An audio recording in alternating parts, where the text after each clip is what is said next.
Welcome সবাইকে আমার আরও একটি নতুন ভিডিওতে। আজকে একটা ছোট্ট রেসিপি শেয়ার করছি, সেটা হচ্ছে মাখানা ফ্রাই। আমরা সচরাচর বাঙালিরাই মাখানা খাই না এতটা, কিন্তু এখন খুব চলছে এটা। তো মাখানা ফ্রাইটা বানাবো আমি এয়ার ফ্রায়ারে। এয়ার ফ্রায়ারে কিন্তু অনেক কিছু বানাতে খুব সুবিধা, যেমন একটু বাদাম ভাজা বলো, একটু অয়েল স্প্রে করে নিয়ে চিকেনও খুব সুন্দর ভাজা যায় এর মধ্যে, খেতেও টেস্টি হয়।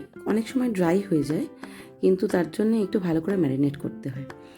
তো আমি এতে আগে দিয়ে নিয়েছি একটা বেকিং পেপার, আর তাতে আমি দিয়ে দিয়েছি মাখানাটা দিয়ে আমি এটা এয়ার ফ্রায়ারে দিয়ে দেব। আর আমি এটা সেট করব 180 ডিগ্রিতে 10 মিনিটের জন্য। এটা বসিয়ে দিয়ে আমি গ্যাসে এটা একটা মশলা বানিয়ে নেবো, যাতে এটা তো খুব ফিকা খেতে, মানে কোনো টেস্টলেস, তো যাতে টেস্ট হয় একটুখানি। আমি একটু ঘি দিয়ে নিলাম ছোট্ট একটা কড়াইতে, দিয়ে আমি দিয়েছি অনেকটা চাট মশলা, নুন আর পেরি পেরি মশলা। আমি অনেক সময় এতে গুঁড়ো লঙ্কাও দিই, গুঁড়ো লঙ্কা দিলে ঝাল হয়, বেশ ভালো লাগে। গ্যাসটা আমি বন্ধ করে দিয়েছি, ঘিটা বেশ গরম হয়ে গেছে, মশলা যাতে পুড়ে না যায়। মাখানাটা আমার হয়ে গেছে, 10 মিনিটও লাগেনি। আমি বার করে একবার দেখে নিলাম, হাতে চিপে কুড়মুড় করছে।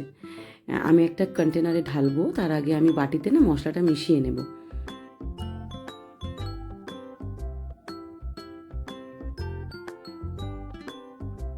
মশলাটা দিয়ে খুব ভালো করে মিশিয়ে নিলাম, একটু ঠান্ডা হওয়ার অপেক্ষা করেছি।